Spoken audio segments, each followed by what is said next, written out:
Programa Consciências, dando voz a personalidades que fazem a diferença para um mundo melhor. Apresentadores: Nelson Abreu, diretamente de Hollywood, nos Estados Unidos, Alexandre Magno, em Curitiba, no Brasil, e Paulo Vieira de Castro, na cidade do Porto, em Portugal. Programa Consciências.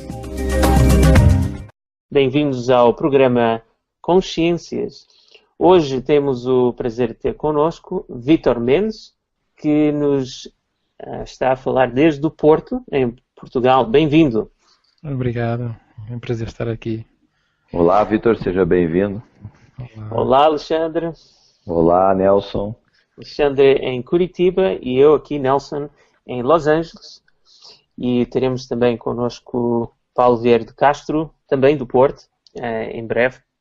Mas iniciamos desde já com o tema que nos fez pensar em convidar o Vítor. O Vítor é conhecido em Portugal e em outras partes do mundo pelo seu interesse, a sua dedicação à construção de uma economia mais consciente e está associado ao chamado modelo cooperativo familiar, mas não há alguém mais indicado a explicar melhor sobre o tema do que o próprio Vítor. Então vou passar o microfone.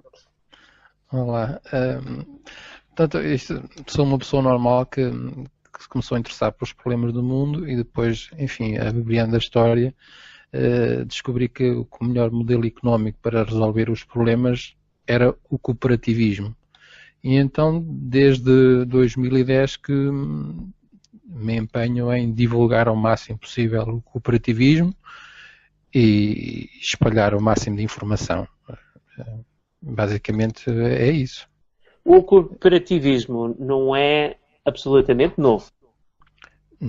Não, já é muito antigo, já tem, não sei, mais de 100 anos, perto de se calhar 200 anos, só que é muito pouco conhecido, ou seja, é mais conhecido o cooperativismo, pelo menos aqui em Portugal, e acho que no Brasil também, ou até no resto do mundo, é mais a parte agrícola, cooperativismo agrícola, em termos dos agricultores, todos têm as suas próprias terras, mas depois unem-se, cooperam para vender os produtos, para ter mais tamanho, não é? Mas o cooperativismo mais puro e o que tem as grandes potencialidades é o cooperativismo de trabalhadores, cooperativas de trabalhadores, e isso, pronto, é menos conhecido do que o outro. A primeira cooperativa que eu saiba foi fundada na Inglaterra, certo? Sim, sim. E não se tratavam de agricultores?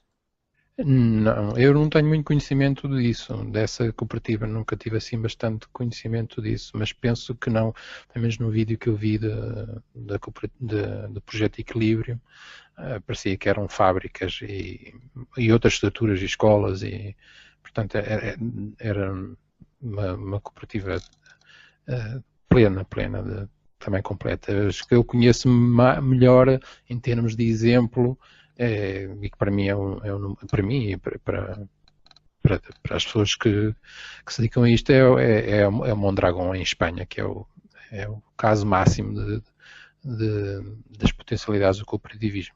Pois, a minha irmã vive nos arredores de Lisboa e quando eu estive a visitá-la vi que tinha um fogão que era da Fagor, que depois descobri que era uma das cooperativas desta rede de cooperativas que é a Mondragón.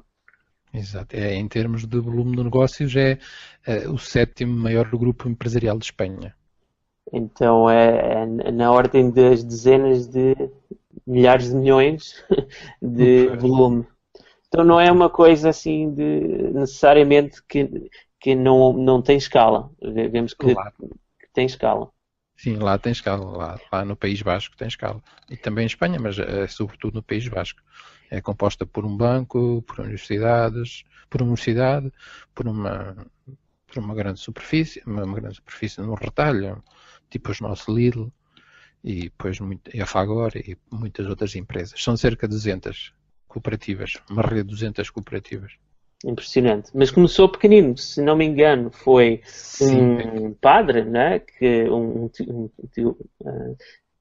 tinha um interesse não somente na teologia, mas também numa alternativa entre o comunismo e o capitalismo selvagem, e pensou em apoiar, acho que 4 alunos seus de uma pequena escola de metalurgia, e daí começaram a fazer, não sei, fogões ou algo assim, e pouco a pouco foi crescendo.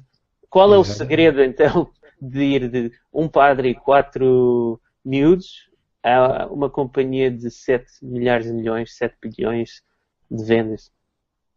O segredo naquele caso foi, portanto, foi o padre, que era uma pessoa bastante conceituada naquela região, né, como é costume, e ele conseguiu transmitir primeiro para os alunos, que ele dava aulas, então, e depois lá numa escola, então começou aí a ensinar o cooperativismo, e daí surgiram depois então esses 4 alunos, e para além disso conseguiu transmitir à comunidade que, se apoiassem o cooperativismo, estavam a apoiar a criação de emprego local.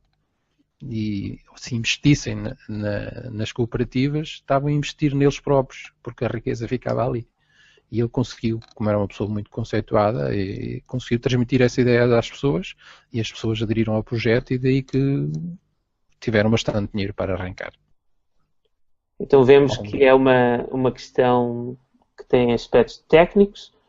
Vamos descobrir um pouco mais como funcionam estas companhias, porque é que são diferentes, mas também começa com uma mudança de mentalidade, de consciência, não é?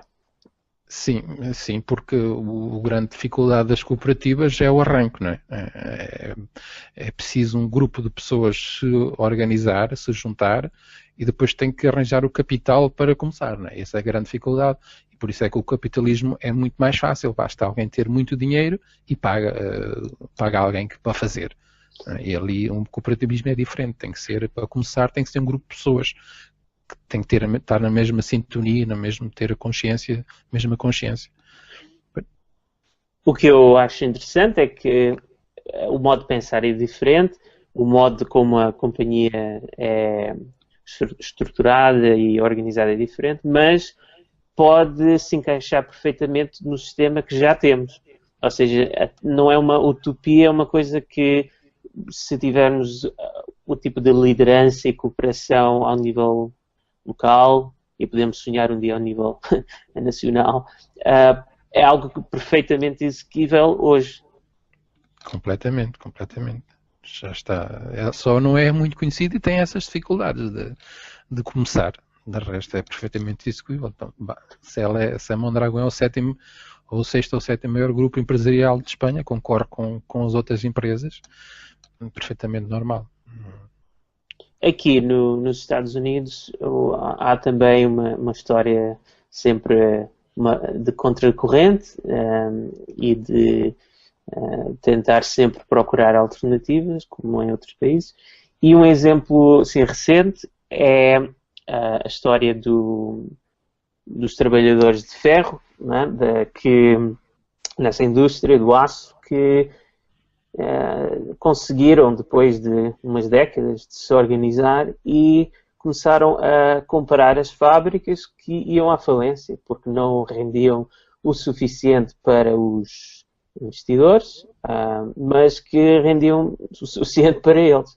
E que a ideia principal é as pessoas que trabalham na companhia têm algum tipo de... também são proprietários, não é isso? Sim, as cooperativas são propriedade dos trabalhadores que lá trabalham. Essa é a diferença. Mas qual é a diferença entre, por exemplo, uma companhia assim, cooperativa versus a normal, capitalista, e aquela ideia do comunismo, que pertence, por exemplo, ao Estado? Isto é uma terceira opção, que não pertence nem à classe do capital, nem ao Estado. Né? O capital serve aos trabalhadores, ou podíamos dizer, quem sabe, que o capital é emprestado aos trabalhadores, em vez dos trabalhadores serem emprestados ao capital. Exatamente, nem é comunismo. Comunismo costuma dizer, é tudo de todos e não é de ninguém. E não é o capitalismo. Ou seja, no capitalismo, as empresas são detidas pelos acionistas, pelos donos do capital que investiram na empresa, né? Ali no cooperativismo, as empresas é dona das pessoas que trabalham naquela empresa, apenas.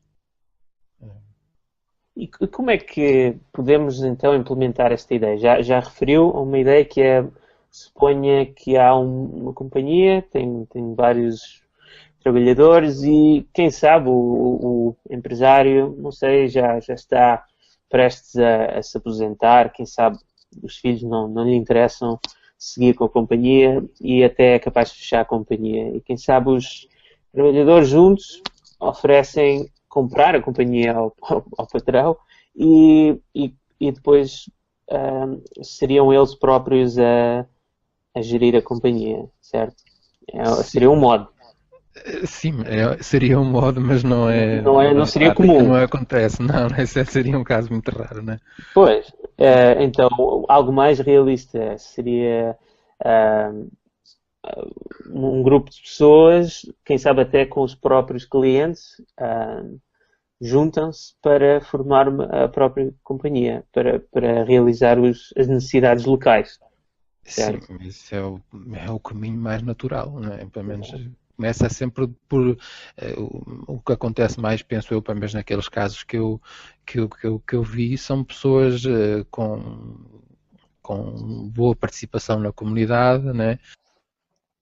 E conhecem o cooperativismo e conseguem à sua volta juntar as pessoas, por exemplo, para em vez de comprarem num Lidl, não, vamos criar aqui um supermercado nós próprios e vamos consumir sem estar a dar os lucros para ninguém, ficam os lucros daqui.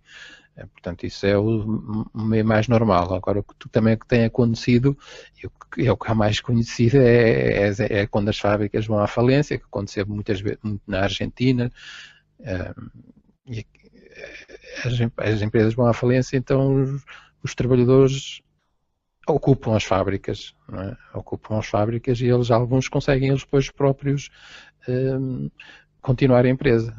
Muitas vezes há uma guerra entre os antigos proprietários e os trabalhadores, mas também tem acontecido isso bastante pelo mundo, não é?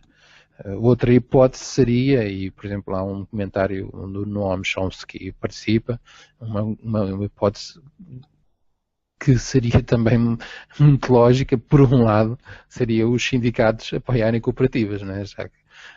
Só que depois tem o problema que acabam os sindicatos, né? Portanto, eles também não têm muito interesse, de maneira que a maneira mais natural, mais normal é as pessoas unirem-se numa localidade e começarem uma cooperativa. Isso é interessante, porque o movimento, quando começou, isto já penso na era do Reagan, quando começaram a cortar muitos trabalhos, na altura em que, quando perdiam-se 4.000 trabalhos nos Estados Unidos, era notícia, e não era algo corriqueiro, os trabalhadores quiseram fazer exatamente isso, ocupar a fábrica e queriam ser os próprios proprietários. Um dos maiores opositores foi o sindicato, a nível nacional. O sindicato, a nível do Estado e local, estava a favor. Mas hoje em dia, demorou 20 anos ou 30 anos, mas começaram a mudar de perspectiva. Começaram a ver que pode haver aí uma parceria e não tem que ser necessariamente um conflito. Mas eu ouvi falar de uma terceira possibilidade, que é o próprio governo local com instituições âncora, ou seja, tipo hospitais, organizações sem fins de lucro,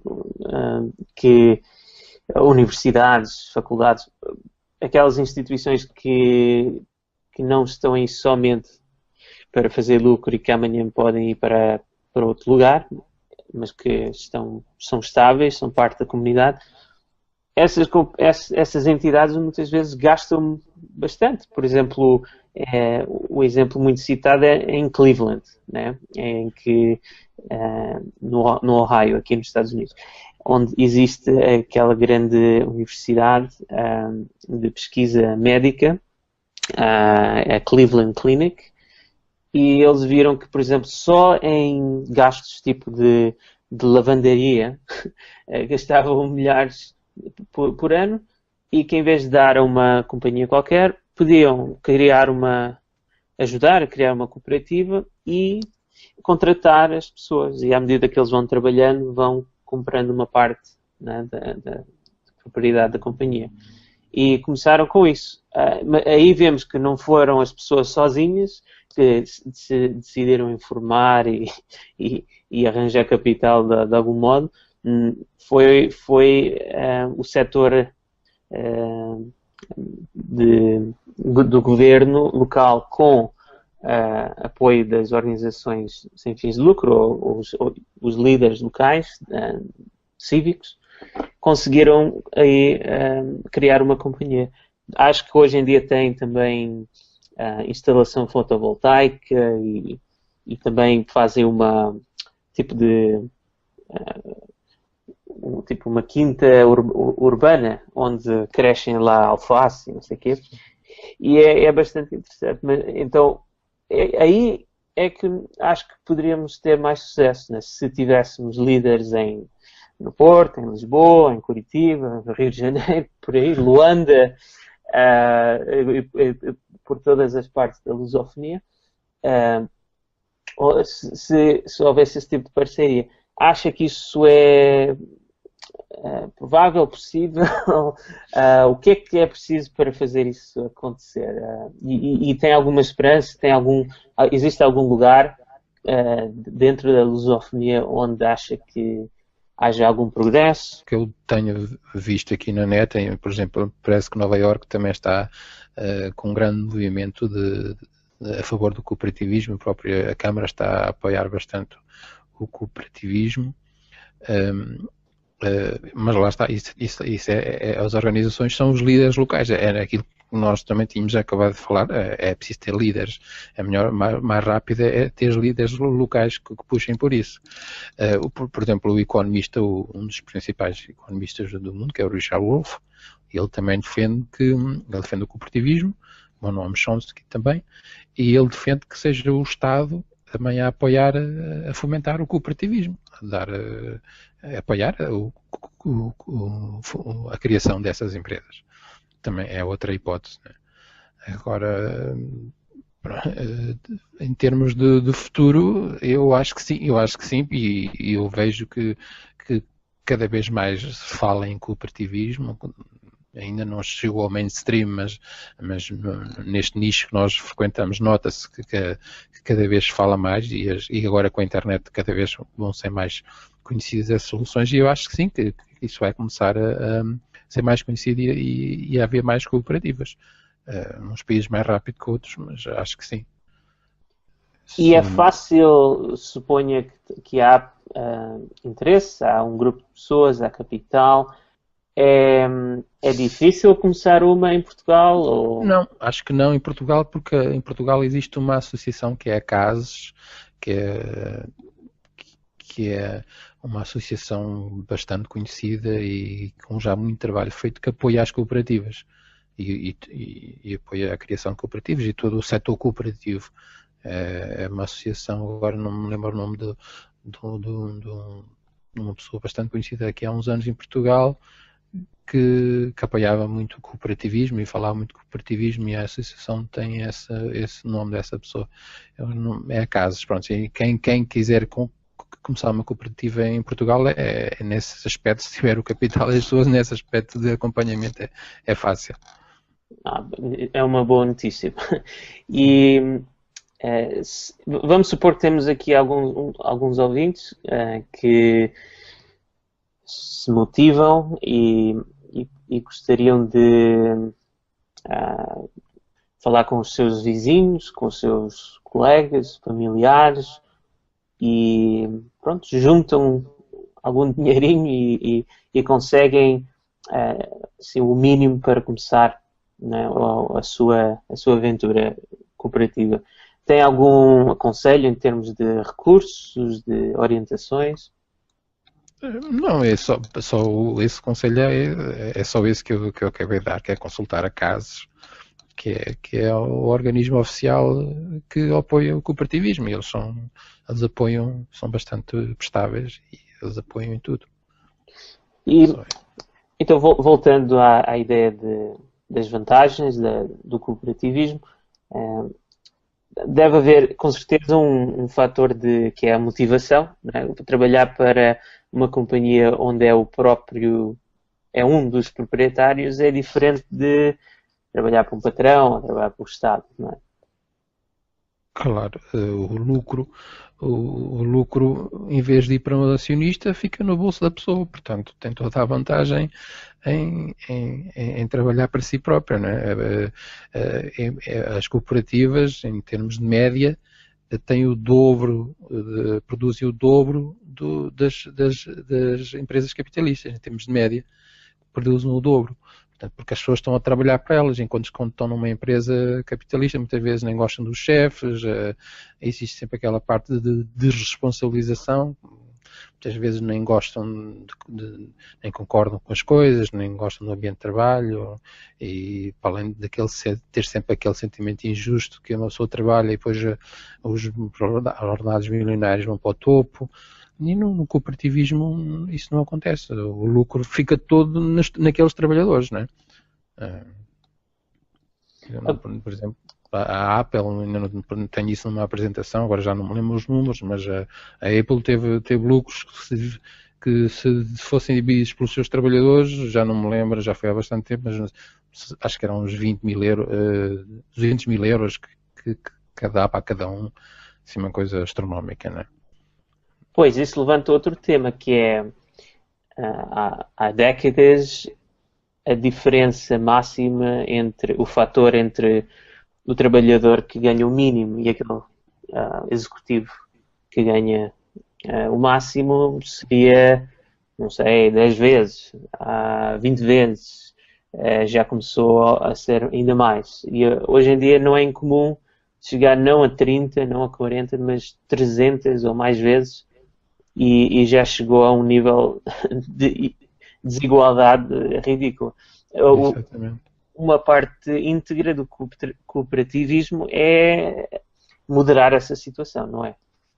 Completamente.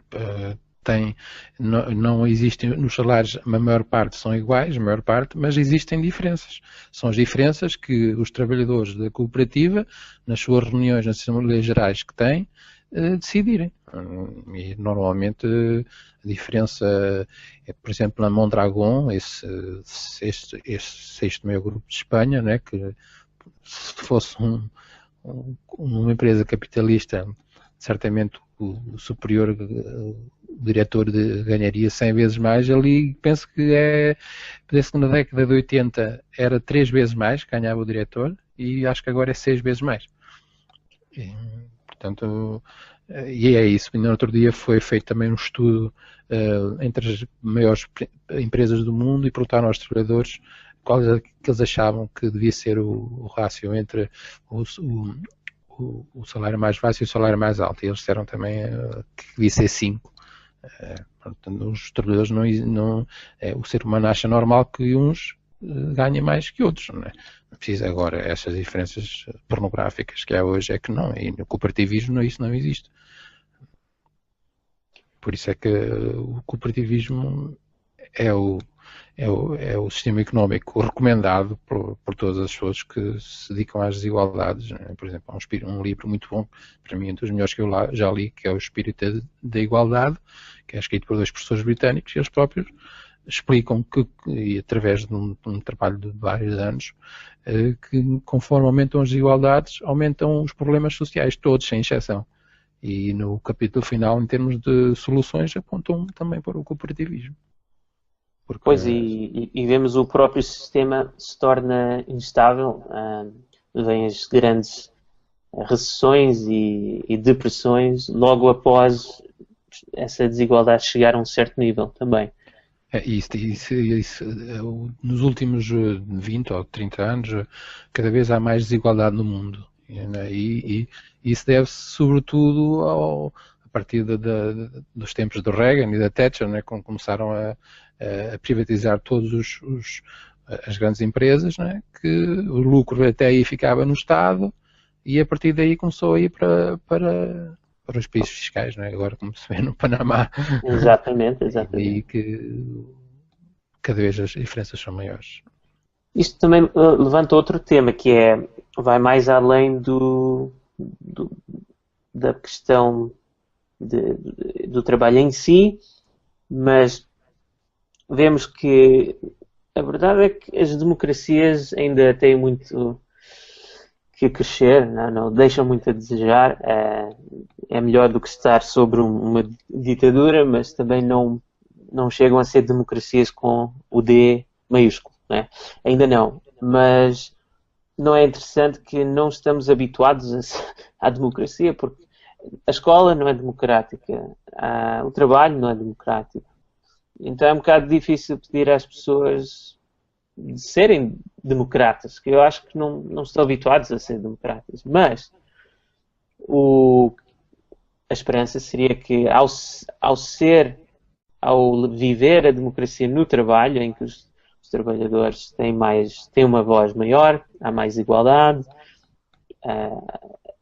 que isso se pode traduzir a uma expectativa maior de participação democrática, por exemplo, não só na sua companhia, mas agora no governo local, pelo menos, e depois no governo nacional.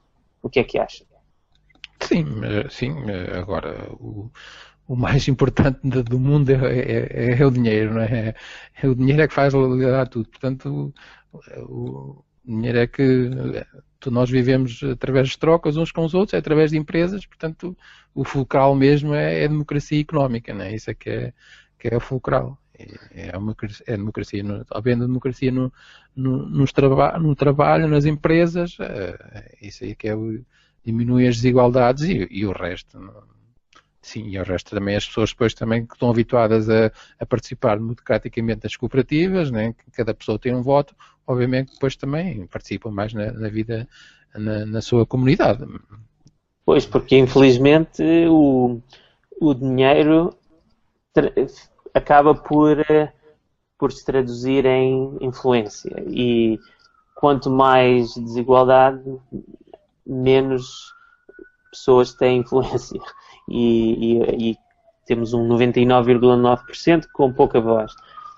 Mas se tivéssemos, começando ao nível local, pessoas com mais prosperidade compartilhada ao nível local, isso quem sabe se traduziria em uma voz política coletiva local também, não é? Ou seja, as pessoas têm mais influência sobre os próprios ditos representantes.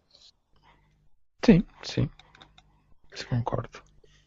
Agora, há também a ideia de, se vamos ter este espírito cooperativo no trabalho, quem sabe conseguimos esse mesmo espírito cooperativo em outras áreas, por exemplo, no modo como utilizamos o nosso espaço local, por exemplo, as ideias do uso cooperativo de terrenos. Por exemplo, eu vi no noticiário que havia aí um terreno em Lisboa, que era, se não me engano, antigo terreno da Feira Internacional de Lisboa, não era? Popular, não sei. Sim, havia assim, um grande terreno perto de onde houve a Expo. Uhum. E ninguém sabia o que fazer com aquilo. Era um grande terreno. E se os próprios residentes tivessem a possibilidade de gerir, né, esse terreno, seria diferente de, por exemplo, vendê-lo a um grupo de investidores que vão usar o terreno, não necessariamente da forma mais ecológica ou condizente ao bem-estar local. Existe também, então, algum tipo de esforço para usar o cooperativismo, por exemplo, para projetos assim de organização local, mas também, por exemplo, no setor financeiro. Sabemos muito bem que os bancos tiveram uma grande responsabilidade pela crise e por esses problemas da lavagem de dinheiro e tudo mais, e de criar as condições para grandes crises. Mas, ao mesmo tempo, onde é que pomos o pouco dinheiro que temos? No banco. A Mondragon, se não me engano, criou o seu próprio banco, não foi? Uma cooperativa. Sim. Eu acho que essa ideia tem potencial. O que é que acha? Para nós. Em termos de bancos, eu, da minha pesquisa, tenho presente 3 hipóteses.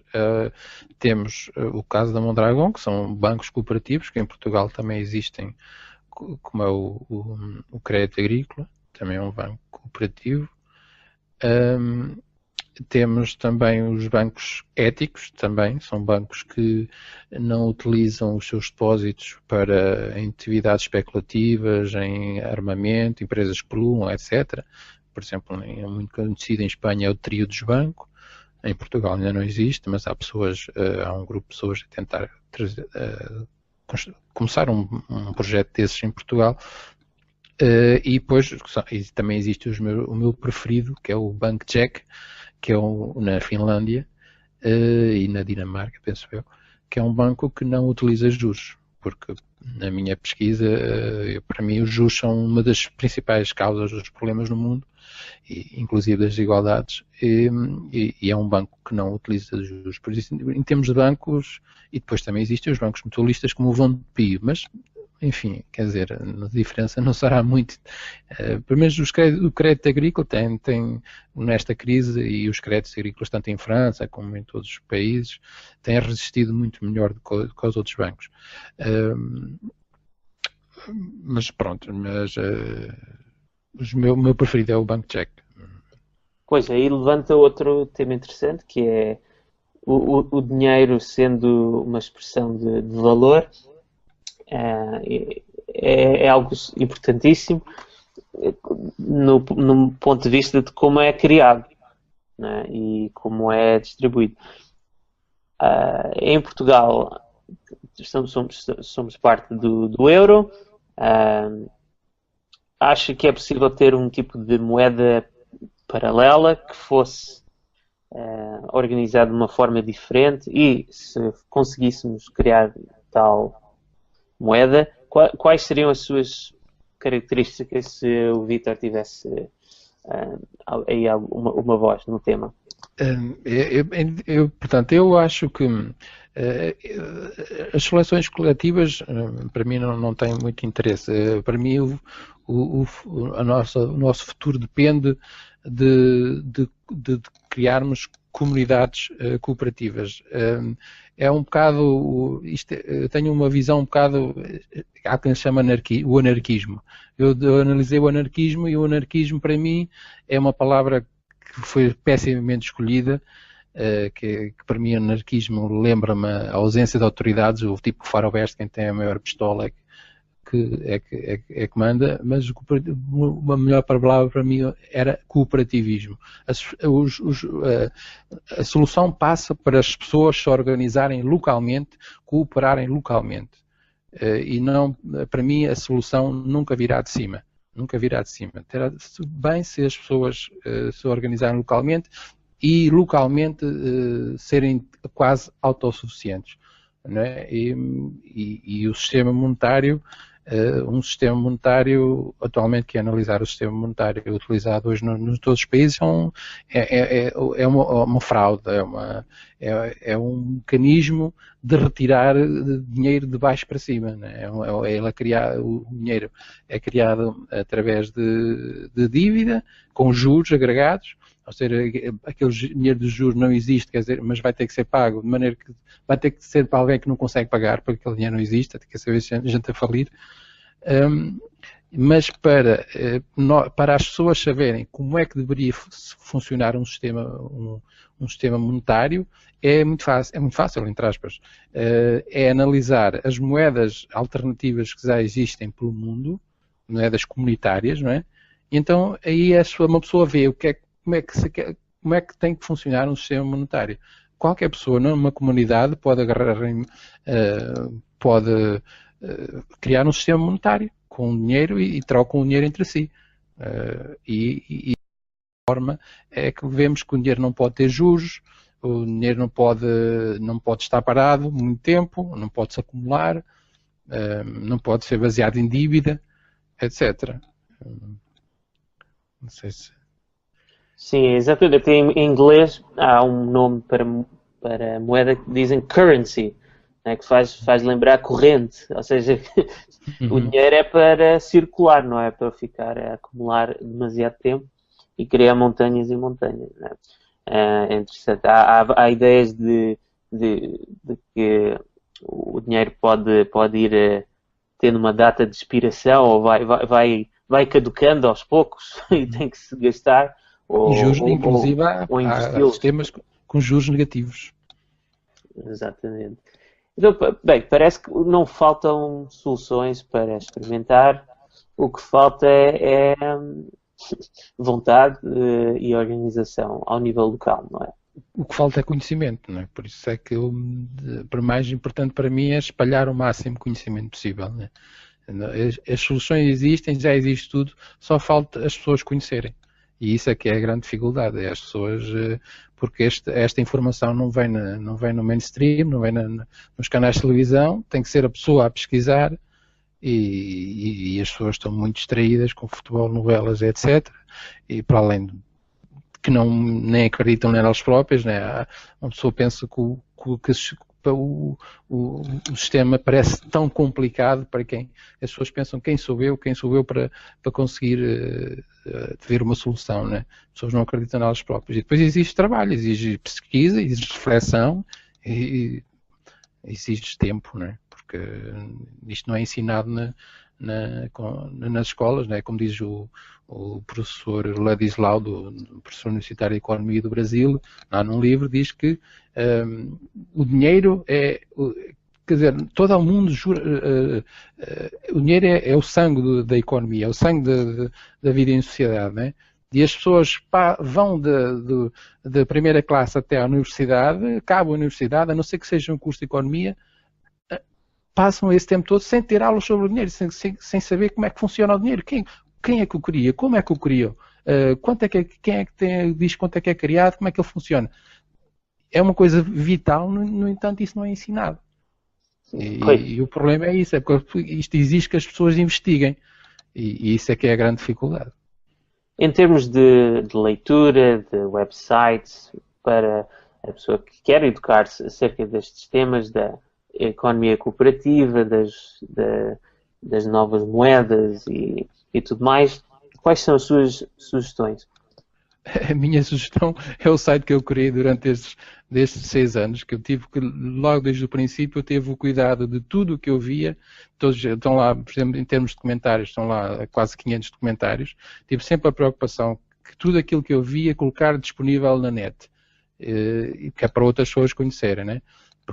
E fui compilando todos os links importantes.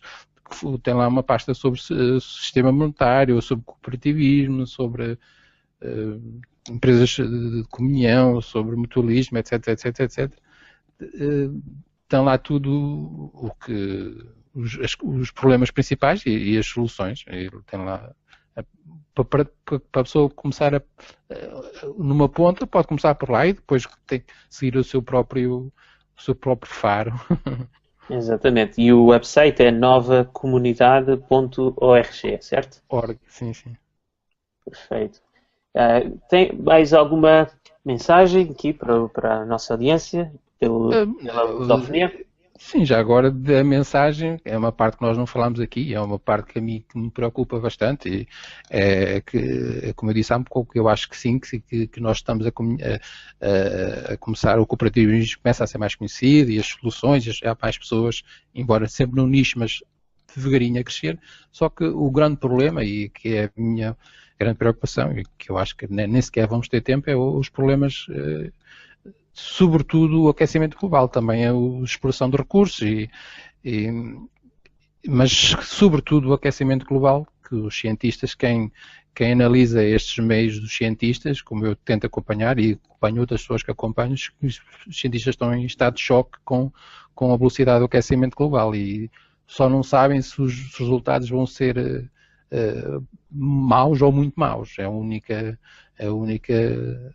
coisa que eles não sabem. E de maneira que é um assunto que as pessoas devem investigar, porque a vida dos nossos filhos está mesmo em perigo.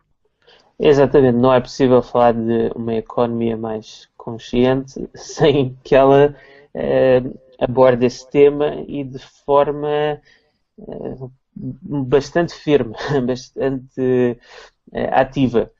E então essa é uma outra parte interessante, que o cooperativismo sempre teve como parte íntegra não só avançar os interesses dos trabalhadores da cooperativa, mas também, por exemplo, é comum dar uma percentagem, né, dos lucros a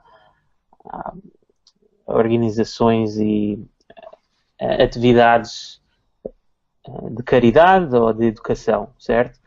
Mas hoje em dia é preciso mais, porque é possível ter uma companhia que ganha muito dinheiro e que reparte os lucros de forma justa, mas que para pessoas que não estão dentro da cooperativa, quem sabe, seguem da mesma forma que outras grandes companhias, em termos de falta de ecologia e até da forma de como tratam trabalhadores ou fornecedores. Então é preciso integrar isso no movimento também. A consciência social, ecológica, e para tudo isso é preciso educação, é preciso mudar de consciência. Mas aí entra também uma ideia interessante, né? Que à medida que a população se vai conscientizando da gravidade da situação, as companhias que são mais conscientes, que são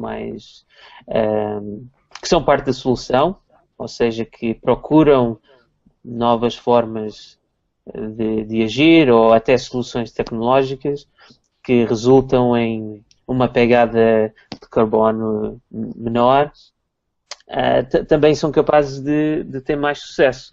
Ou seja, esta grande crise pode ser vista de um ponto de vista que é uma grande oportunidade, né?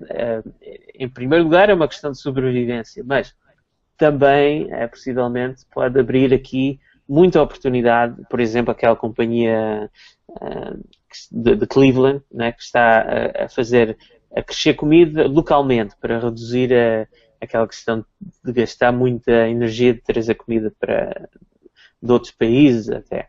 E também a companhia de instalação fotovoltaica, por exemplo, né? Então, quem sabe, há aqui uma oportunidade de casamento entre o cooperativismo, uma consciência mais verde e uma redução do materialismo em si. Sim, eu acho que sim. Só esperamos é que tenhamos tempo de desenvolver essa consciência. Pois, isso é a grande questão, é que já não temos tempo, já estamos atrasados. À medida que os problemas também, o aquecimento global vai aumentando o nível do mar, vai aumentando as secas, este conflito na Síria já começou inicialmente através de uma seca, né? Aumentam refugiados, aumentam o conflito entre países e vai aumentando a pressão sobre a população mundial, e quando as pessoas são sujeitas à pressão e não têm soluções, normalmente é o caos, não é? E pois isso... aí entra novamente a necessidade das pessoas saírem da sua zona de conforto, e já não sei quanto conforto é que sobra, mas sair daquele hábito de pronto, só sou eu, a minha família, a minha casa, e ir ao encontro do vizinho e trabalhar com eles e juntar-se para reclamar realmente soluções, né? Do governo local, do governo nacional, de instituições europeias, etc. É que sem a voz do povo, Mas mais do que reclamar, trabalhar nas soluções, porque tudo o que eu analisei até hoje e os maiores cérebros que eu vi, todos diziam a mesma coisa, que a mudança não vem de cima, porque a mudança tem que vir de baixo. Não é pedindo aos de cima que mudem, porque os de cima estão melhor acomodados. Portanto, eles não, se as pessoas não começarem localmente a sua comunidade a construir soluções, elas nunca vão surgir. Não é reclamar, fazer manifestações, não vale quase nada. Pois, o líder que estamos à procura está ao espelho, está no próprio assento. Sem dúvida. Então, como disse o Fuller uma vez disse que nós somos passageiros desta nave Terra, né? E depois houve outro alguém que disse mais tarde, não, nós não somos passageiros, nós somos tripulantes. Né? É que nós todos somos tripulantes. Nós todos somos 6, 7 bilhões e as ações de todos contam, não é? Por isso que a nossa ação, nós temos que fazer a nossa parte, é a única que podemos fazer. E nós somos responsáveis pela nossa ação e temos que nós trabalhar na solução, procurar a solução primeiro e depois tentar implementá-la.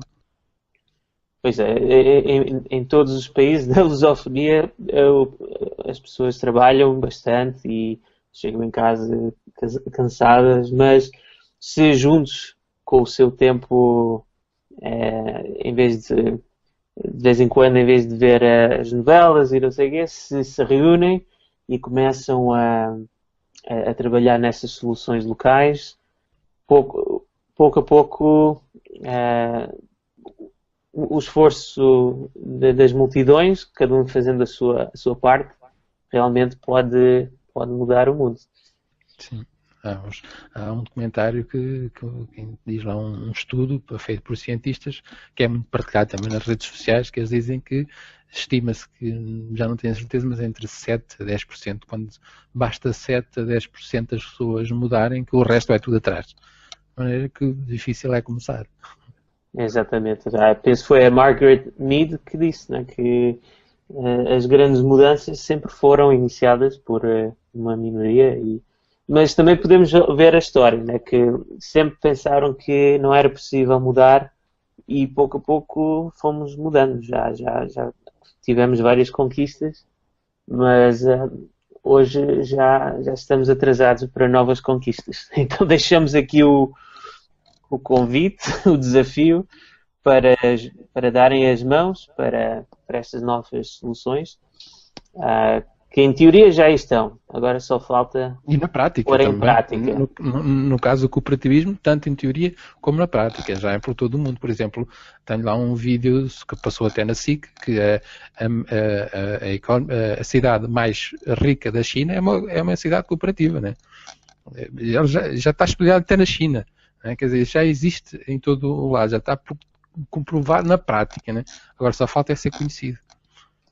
Então, deixamos aqui os votos, que os nossos ouvintes se sintam motivados de ir aqui ao site do Vítor, aprender mais e depois pôr em prática. Exato. Muito obrigado, Vítor. Temos muito mais que conversar. Espero que possa voltar ao programa e, quem sabe, falamos um pouco mais sobre os riscos, os desafios existenciais aqui das mudanças climáticas, mas também o tipo de ações e soluções ao nível até local que já podem ser implementadas para que os brasileiros, os portugueses, angolanos, moçambicanos, quem seja que nos esteja a ouvir, possam ser parte dessa solução. Exato. Obrigado pelo convite. Muito obrigado, Vítor. Tá, obrigado.